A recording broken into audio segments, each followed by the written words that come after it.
Hello साथीहरु नमस्ते। तपाईहरुलाई आज म यो हिडन बीमको बारेमा बताउन गइरहेको छु है। जस्तो यो तपाईहरुले देखिराख्नु भएको छ भिडियोमा, यो चाहिँ हाम्रो के हो यहाँदेखि उपर त्यो जंक्सनसम्म के छ यो हिडन बीम प्रोवाइड गरेको छौं। अब यो किन प्रोवाइड गर्छ भन्दाखेरि अब यसमा चाहिँ कतिवटा छ, दुईवटा यता, दुईवटा यता, दुईवटा यता, 6वटा बार छ है। अब यसको मेन उद्देश्य के हो भन्दाखेरि जस्तै हाम्रो यो त्यहाँ यो सेन्टरदेखि यताको यो सेन्टरसम्म चाहिँ के छ भन्दाखेरि स्पेसिङ लामो छ, लङ्गर स्पान धेरै छ। बेन्डिङ मोमेन्ट रेसिस्ट गर्नको लागि चाहिँ हामीले यो हिडन बीम प्रोवाइड गर्छौं। यो खासमा देखिदैन है, तलबाट हेर्दाखेरि तल सिलिङमा चाहिँ देखिदैन, माथि चाहिँ यसले प्रोपर स्ट्यान्ड दिन्छ।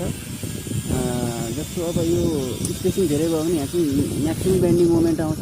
त्यो म्याक्सिमम बेन्डिङ मोमेन्ट रेसिस्ट गर्नको लागि चाहिँ हामीले चाहिँ यो हिडन बीमलाई प्रोवाइड गर्छौं है त।